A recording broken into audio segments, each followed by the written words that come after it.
Bismillahirrahmanirrahim.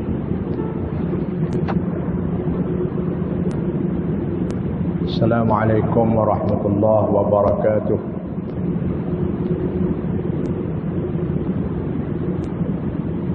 Alhamdulillahi rabbil alamin, wassalatu wassalamu ala asyrafil mursalin wa ala alihi wa ashabihi ajma'in. Subhanaka la ilma lana illa ma 'allamtana innaka antal alimul hakim.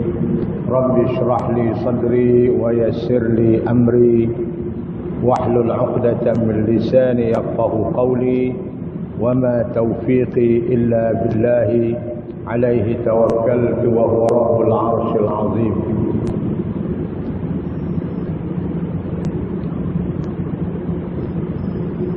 Yang berbahagia tuan-tuan dan puan-puan, anak jamaah sekalian.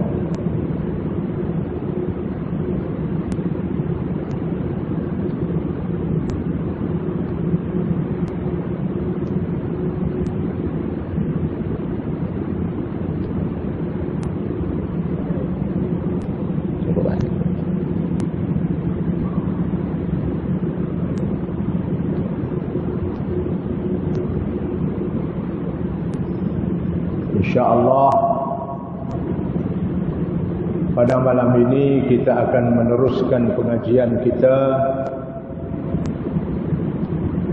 di dalam kitab Riyadhus Shalihin, jilid yang ketiga, mengikut pembahagian kitab ini oleh pihak Jabatan Kemajuan Islam Malaysia JAKIM. JAKIM telah pun berusaha untuk membahagi-bahagikan kitab Riyadhus Shalihin karangan Imam An-Nawawi ini, yang berjumlah hadisnya 1896 hadis. Pihak JAKIM meminta suatu jawatan kuasa untuk membahagi-bahagikan kitab ini kepada jilid-jilid daripada 1 sampai 6. 1896 hadis ini dibahagi kepada 6 jilid, diterjemahkan ke dalam bahasa Malaysia, kemudian dihuraikan pengajaran-pengajarannya oleh yang berbahagia Profesor Madya Dr. Abdul Wahab bin Muhammad Saleh. Dia ini pensyarah Universiti Melaya atau kebangsaan, tak ingat dah. Saya sempat kawan dengan dia ketika mengaji di Mesir dulu, 40 tahun yang lalu. Dia mendapat pangkat PhD daripada Mesir. Dialah yang cuba menterjemahkan dalam bahasa Malaysia. Dia ini orang Kedah, orang Kubang Rotan. Dan baru ni saya dengar dia sakit teruk, tapi nak pergi ziarah pun tak boleh pergi. Kemudian terjemahan dia itu disemak dan disemaklah, diteliti oleh guru saya, iaitu bekas mufti, Allah yarham, bekas mufti negeri Kelantan, Tuan Guru Datuk Haji Ismail bin Yusuf. Dia yang semak. Profesor Media Dr. Abdul Wahab ni terjemah, dia semak betul tak betul. Jadi saya yakinlah bahawa usaha yang mereka buat ini mudah-mudahan akan diberkati oleh Allah. Datuk Ismail Yusof ni dia sudah meninggal dunia. Dia adalah ibu bapa mertua kepada Profesor Dr. Mahmud Zuhdi. Dia mengajak saya apa dulu di Kelantan. Dia orangnya bagui. Dia mengaji di Mekah lama. Dan kami mengaji bertalaqi daripada dia kitab Sunan At-Tirmizi sebanyak 3,900 lebih hadis. Alhamdulillah khatam sekali. Jadi dialah yang semak. Dan saya amat yakin dengan ilmu dan kemantapan dia. Inilah kitab yang kita pilih baca sini. Jadi jilid pertama saya baca di Masjid Zahir. Jilid yang kedua saya baca satu masjid di Negeri Kedah kita juga. Jilid yang ketiga saya baca di sini. Lepas itu jilid yang ketiga ni kita besar sangat. Saya buat beginilah, kecil-kecil. Dalam hadis ni ada 116 hadis. Malam ni kita nak baca yang ke-68.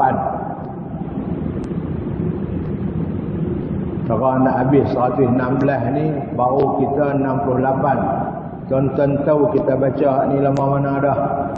12 hari bulan 2 2020, kat setahun dah. Baru 68 hadis malam ni. Jadi nak habis ni setahun lagi kot. Lepas tu kita akan sambung lagi daripada 100. Daripada ni kita akan photostat lain buat kecil-kecil lah untuk 1117 sampai akhir insya-Allah. Jadi mudah-mudahan kita diberi kesihatan, boleh kita baca. Dan mudah-mudahan kita doakan kepada Tuan Guru Haji Ismail bin Yusof, Datuk Ismail Yusof, bekas Mufti Kelantan itu, supaya Allah beri rahmat kepada baginda beliau, kepada Datuk, dan beri kedudukan bersama dengan para ulama muhaddisin, khususnya Al-Imam Nawawi, pengarang dan penyusun kitab Riyadhus Shalihin ini. Ini usaha yang berterusan yang dibuat oleh mereka. Kita ambil, kita baca, kita cuba horai, kita cuba faham. Tuan-tuan, alhamdulillah. Bulan depan cukuplah setahun kita belajar sini. Tak sampai 100 hadis pun kita dapat baca.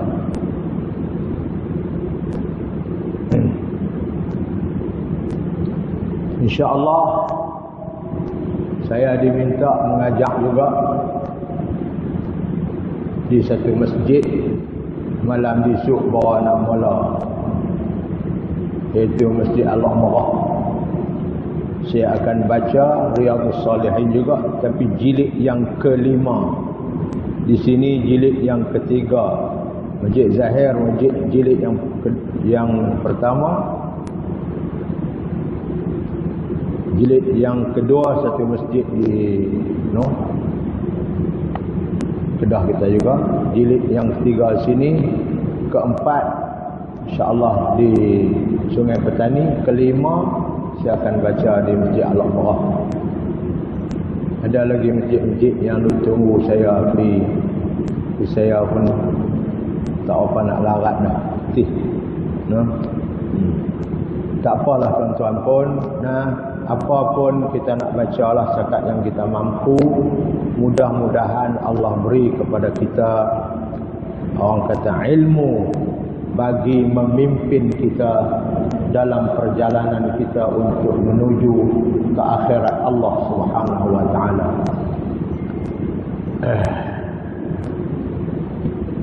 Sebelum tu mari kita baca dulu, tuan-tuan dan puan-puan, sedikit zikir untuk Allah Subhanahu wa taala hindarkan kita daripada segala bahaya, khususnya penyakit yang sedang menghantui seluruh dunia, bukan rakyat Malaysia saja.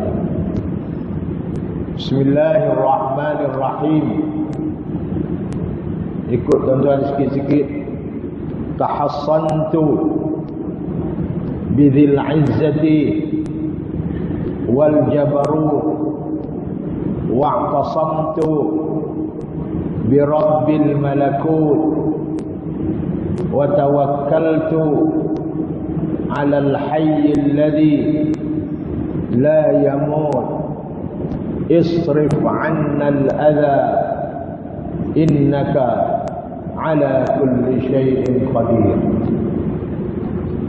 Tahassantu bidzil izzati wal jabarut wa'tasamtu birabbil malakut wa tawakkaltu 'alal hayyil ladzi la yamut isrif 'anna al-adha innaka 'ala kulli shay'in qadir. Isrif 'anna al-adha innaka 'ala kulli shay'in qadir.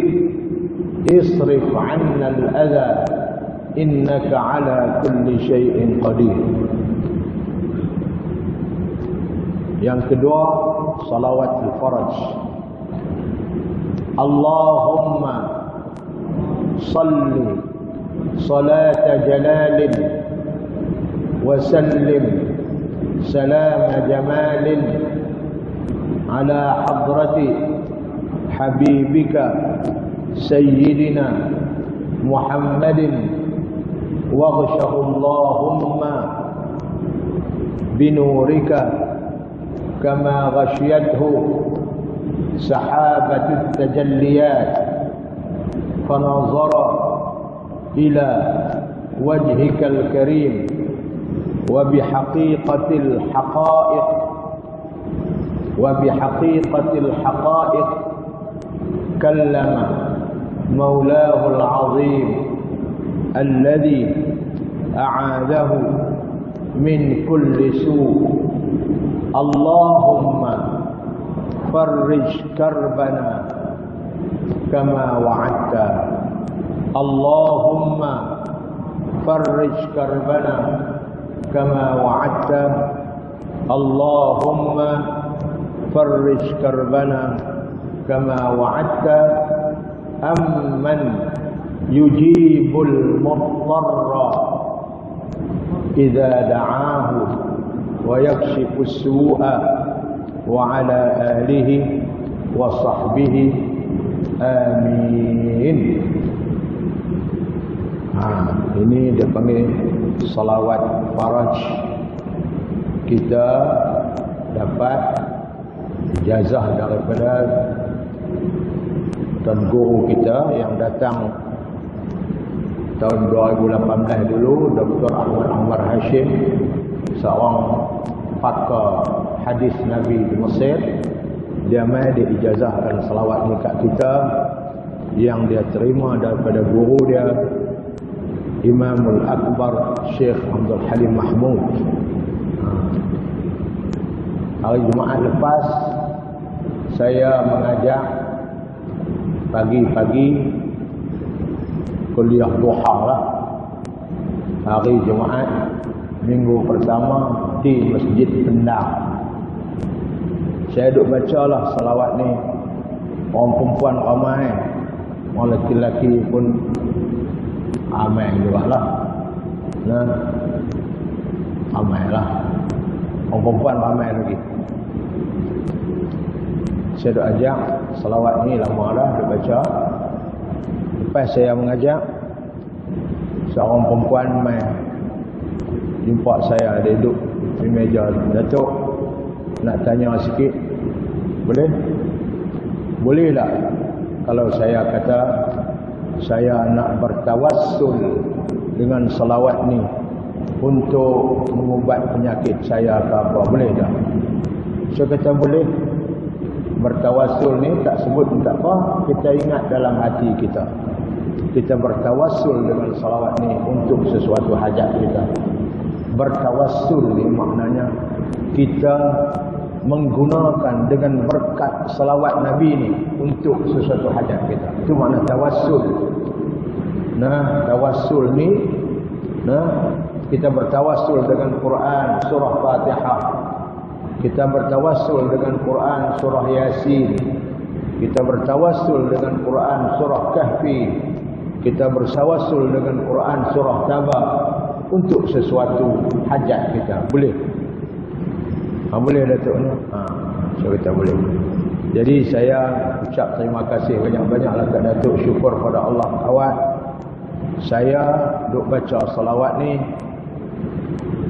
saya kena penyakit usus saya nak kena bedah. Sebab usus saya ni dah rosak, nak kena bedah. Tapi saya duk baca selawat ni, saya bertawassul dengan selawat ni. Lepas tu 2-3 hari lepas pipi periksa, doktor kata tak payah bedah dah, lega semua orang. Alhamdulillah. Itu makna Allahumma farrij karbi, ya Allah, Engkau selamatkanlah, Engkau lepaskanlah aku daripada kesusahanku ini. Kalau kita tu sakit, kesusahan kita sakit. Kama wa'adta, sebagaimana yang Engkau janji dalam ayat Quran, amman yujibul muqtarra iza da'a. Bukankah Allah yang menerima segala permintaan orang yang terdesak apabila orang itu berdoa kat dia? Bukankah Allah yang menerima doa dia? Jawabnya ya. Amman yujibul muqtarra iza da'a wa yakshifus su', dan Allah hindarkan dan Allah jauhkan dia daripada segala kesusahan, segala keburukan, kesakitan dan sebagainya. Jadi tak tahulah, dia alamat cerita kat saya hari Jumaat lepas. Jadi itu di antara fadilat selawat kepada Nabi ni sallallahu alaihi wasallam. Antara selawat ni dia boleh mengubat penyakit yang tidak ada ubat. Nah, sama penyakit yang ada ubat semua. 2-3 orang dah ada cerita kat saya. Tak tahulah. Nah, itu dia panggil salatul faraj, salawat untuk melepaskan kita daripada segala kesusahan, kesakitan dan sebagainya. Baiklah tuan-tuan, hari ini kita nak baca di muka surat 116. Ambil di atas nombor 5 itu kita tak baca lagi. Itu kita baca 115 habis. Kita tak ni. Hak ni adalah huraian kepada hadis yang kita baca itu. Hadis yang ke-67. Huraian dia ada 1, 2, 3, 4 sampai 6. Kita baru baca 4. Yang kelima kita akan sambung malam ni. Orang yang beriman hendaklah bersikap baik sangka. Kita sangka baik. Nah, jangan sangka tak elok. Sebagai contoh, kalau kita sakit, kita bersangka baik kerana Allah nak mengkifaratkan, nak menghapuskan dosa kita. Itu baik sangka lah tu. Jangan buruk sangka. Kalau kita sakit, kita jangan sangka, Allah benci kat aku ni, tu bagi aku sakit. Jangan. Kena baik sangka dengan Allah. Dia panggil husnul zanni. Lebih-lebih lagi kalau kita dekat nak mati. Kalau kita banyak dosa pun kita taruh sangka baik yang Allah boleh ampun dosa kita. Itu dia panggil baik sangka. Allah ni memang baik. Kita baca nama dia 99. Semua baik-baik belaka. Apa tak baiknya kalau kita buat dosa, dia nak ampun dosa kita. Dengan sebab kita buat sedikit amal kebajikan, dia ampun dosa kita. Allah sebut dalam Al-Quran, innal hasanat yudhibnas sayyiat. Sesungguhnya amal-amal kebajikan yang kita buat itu boleh menghapuskan dosa kita, kejahatan kita. Ni baik sangka dengan Allah. Kalau kita buat dosa pun, kita taruh baik sangka, minta ampun kat dia supaya dia mengampun dosa kita. Ini dia yang kita dapat pengajaran daripada hadis yang lepas. Orang-orang yang beriman hendaklah bersikap baik sangka. Dalam bahasa Arab dia panggil husnul zanni. Baik sangka terhadap Allah Subhanahu wa taala dan mengharapkan rahmatnya. Baik sangka kita harap rahmatnya, serta segera bertaubat dan memperbaiki amalan, memperbanyakkan amalan soleh. Taubat daripada dosa, kita perbanyak amal soleh. Allah Akbar. Turun ayat Quran zaman Nabi dulu. Ayat Quran ni turun akhir-akhir dah.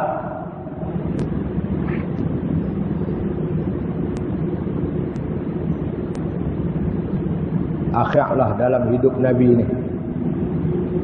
Turun ayat yang berbunyi lan tanalul birra hatta tunfiqu mimma tuhibbun. Seluruhnya ayat. Juz yang keempat. Lan tanalul birra. Kamu sekali-kali tidak dapat mencapai pahala kebaikan kamu hatta tunfiqu, sehingga kamu sanggup membelanjakan wang ringgit kamu, mendermakan wang ringgit kamu pada jalan Allah, mimma tuhibbun, daripada benda-benda yang kamu paling sayang. Nak buat kebajikan, buat dengan benda yang paling kita sayang. Nak sedekah baju, jangan baju second hand yang kita pun tak mau pakai dah. Pergi beli baju baru bagi. Nak sedekah buah durian, jangan tunggu hak pecah jubah baru nak sedekah. Hak baru luruh elok-elok tu sedekah. Baru kita dapat pahala, sempurna pahala. Nak jamu nasi lemak, beli hak baru-baru. Jangan dah jual pukul 11 tak habis baru sedekah. Jangan. Ramai nasi lemak Masjid Bukhari. Ni nasi lemak banyak ni. Kata awak mai ustaz, jual tak habis dah. Pukul 11 dah orang tak beli dah. Tahu dia habis lah. Tapi Allah kata kalau nak dapat pahala yang sempurna, kamu belanja benda, bagi benda yang paling kamu sayang. Wa ma tunfiqu min syai'in, apa juga yang kamu bagi pada jalan Allah, fa innallaha bihi alim. Allah tahu semua. Dengar ayat tu tuan-tuan. Sahabat-sahabat Nabi berlomba-lomba nak buat kebajikan benda yang dia sayang. Seorang sahabat, bapa tiri kepada Sayyidina Anas bin Malik, namanya Abu Talhah Al-Ansari. Allah.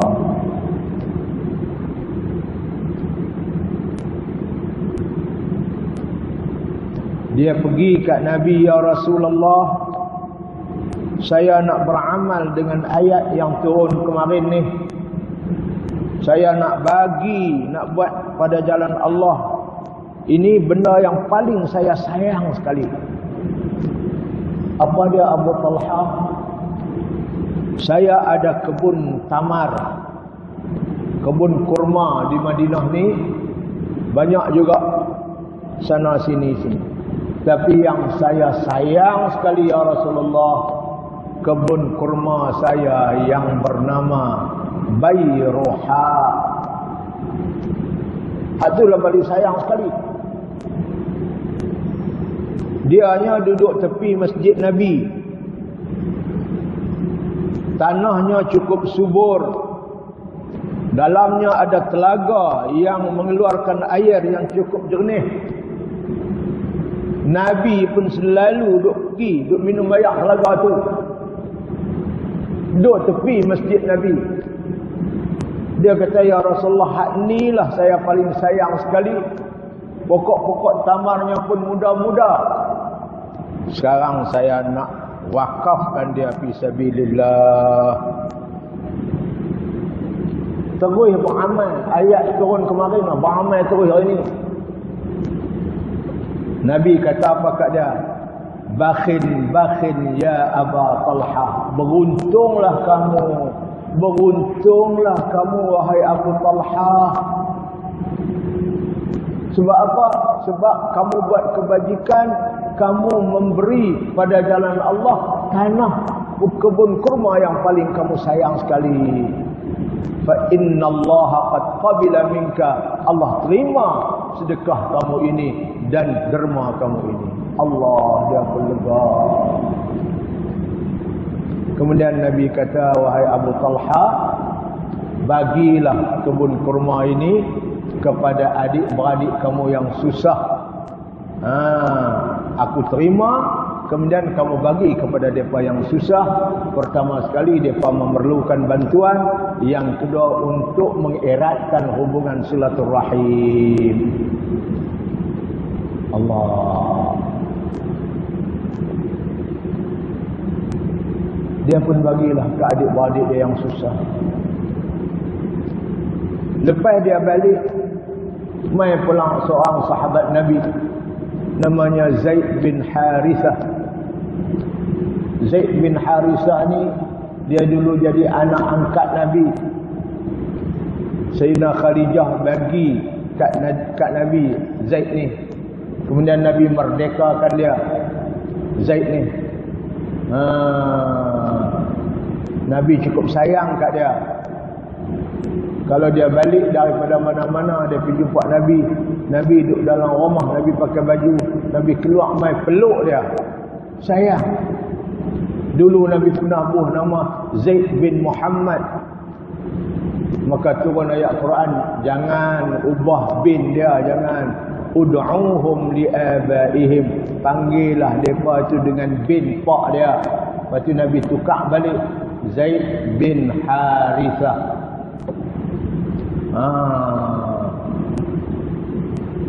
Nabi kawinkan dia dengan Ummu Aiman, seorang hamba ayah Nabi yang Nabi merdekakan. Akhirnya dapat anak Usamah bin Zaid. Usamah bin Zaid ini ayah dia nama Zaid, dia Usamah. Allah, budak cukup alim, cukup kuat beriman. Suatu hari dia pergi jumpa Nabi. Ni cerita anak dia. Dia kata, ya Rasulullah, apa pasal saya, hati saya ni tak berapa ni. Dengar Rasulullah duk cakap, dia tak macam orang lain berkesan sampai menangis sampai apa. Saya ni dengar begitu je lah, tak pesan. Air mata pun tak mau keluar. Kan sahabat-sahabat Nabi kalau cerita bab neraka, cerita bab dosa, menangis sebab depan Nabi. Itu depa. Awak saya jadi lagu mana Rasulullah, apa sudah jadi saya ni? Nabi kata kat dia, ya Usamah, jumudul ain biqaswatil qulub. Hey Usamah, keringnya air mata, tak mau keluar air mata ni. Pasal hati keras. Hati manusia apabila keras, air mata tak keluar. Hak duk keluar air mata tu hak hati lembut.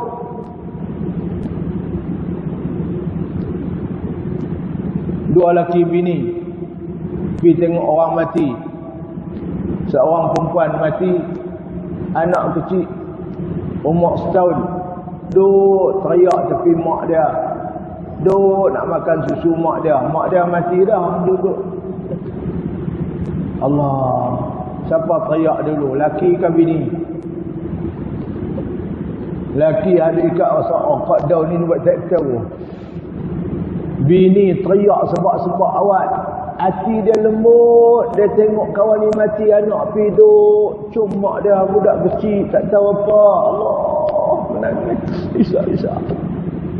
Yang laki dia isak kat daun buat tak tahu. Itu Nabi kata jumudul ain, air mata tak keluar ni sama oi biqaswatil qulub, dengan hati keras.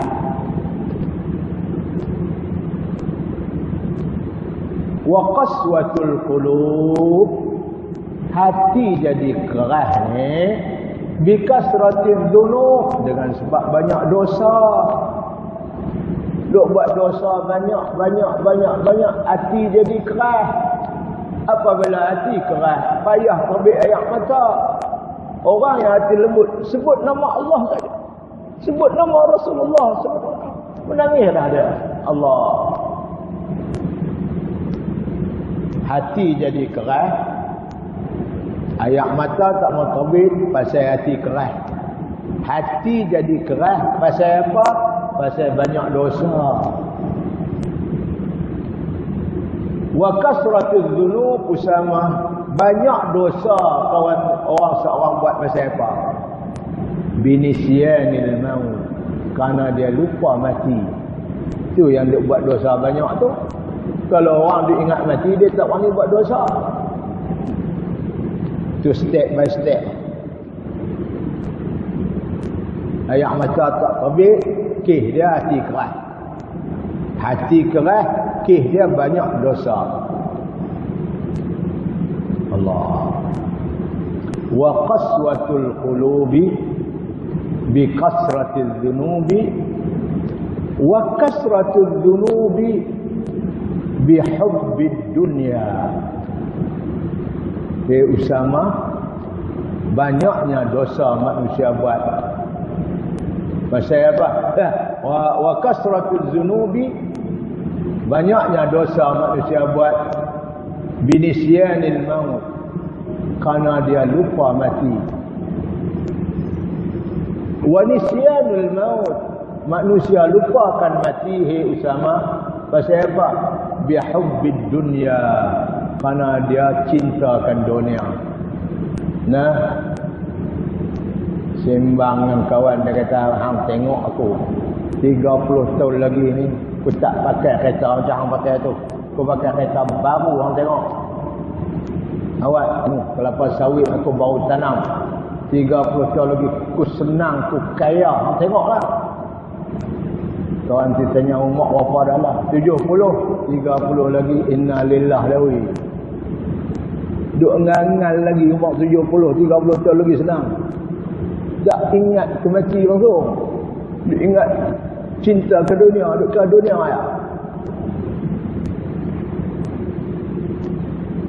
30 tahun lagi hang mampus dah weh.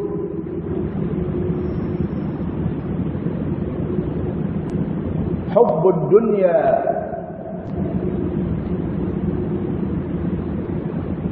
bikasratiz dzunub, banyak dosa pasal lupa mati. Orang lupa mati pasal dia duk cintakan dunia. Kemudian Nabi kata, wa hubbud dunya ra'su kulli khati'atin, cintakan dunia itulah menjadi punca segala dosa, segala keburukan, segala kepincangan hidup dalam dunia ni. Kita ni kerana masing-masing mencintai dunia. Tuan-tuan boleh tengoklah, tak payah duk abaklah apa yang duk berlaku dalam hidup kita ni. Itulah tuan-tuan. Allah. Dulu belum boleh jawatan, duk cakap juga benda elok-elok. Boleh-boleh jawatan sengap sepi, tak cakap apa dah. Nak cakap tak berani ikut orang. Nampak terang-terang Nabi doa abang. Jadi nak cerita anak dia. Pak dia ni apabila turun ayat Quran, Zaid ni dah tak anak dah, Usamah. Dia pun pergi jumpa Nabi, ya Rasulullah, saya nak bagi harta yang paling saya sayang sekali. Apa dia, Zaid? Iaitu kuda saya yang cukup cantik, yang cukup hebatlah untuk jadikan tunggangan dalam medan peperangan dan sebagainya. Unta ni saya unta pula. Kuda saya ni saya cukup sayang. Dalam harta saya, dia saya sayang sekali. Nama kuda saya, ya Rasulullah, Sabal. Saya nak bagi pada jalan Allah. Ambillah ya Rasulullah kuda saya ni, bagilah kepada siapa pun ya Rasulullah, saya nak bagi tentera Islam unta, kuda yang paling saya sayang, namanya Sabal. Akhirnya Nabi ambil kuda tu bagi ke anak dia, Usamah tadi. Dia tengok-tengok anak dia duduk naik kuda dia, dia pun berasa susah hati. Awak dah bagi balik mai ke anak dia pula. Nabi kata, "Hei Zaid, aku kenal Usamah ni. Dia seorang Islam, budak-muda yang menjadi pejuang Islam. Aku bagi kuda ni kerana dia boleh guna kuda ni. Kamu tak usah duk kecil hatilah. Innallaha qad qabila minka, sesungguhnya Usamah Zaid, ingat Allah dah terima sedekah kamu ni. Aku bagi ni kerana ada kepentingan yang aku nampak bahawa Usamah orang yang layak untuk mendapat kuda ni. Bukan pasal anak hang, bukan pasal apa. Allah dia perlu tahu." Jadi begitulah sahabat-sahabat Nabi, tuan-tuan. Dia buat kebajikan. Itu yang dia kata tadi ni. Apa dia? Serta segera bertaubat dan memperbanyakkan amalan soleh. Banyak dia buat. Tanah yang diinfakkan oleh si Abu Talhah tadi ni, tuan-tuan, di masjid Nabi. Lah ni orang pembesar dah masjid Nabi daripada zaman Nabi besar. Tanah tu dah jadi tapak masjid Nabawi dah lah ni, tuan-tuan. Allah dah tahu besar mana pahala dia dapat. Tanah tu dulu di tepi masjid Nabi tu pembesar lah. Allah. Aduh, Allah. Yang keenam, orang yang bertaubat mendapat kedudukan yang tinggi di sisi Allah Subhanahu wa taala.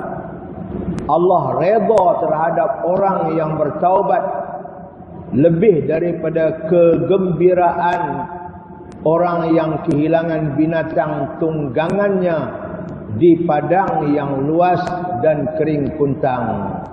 Allah.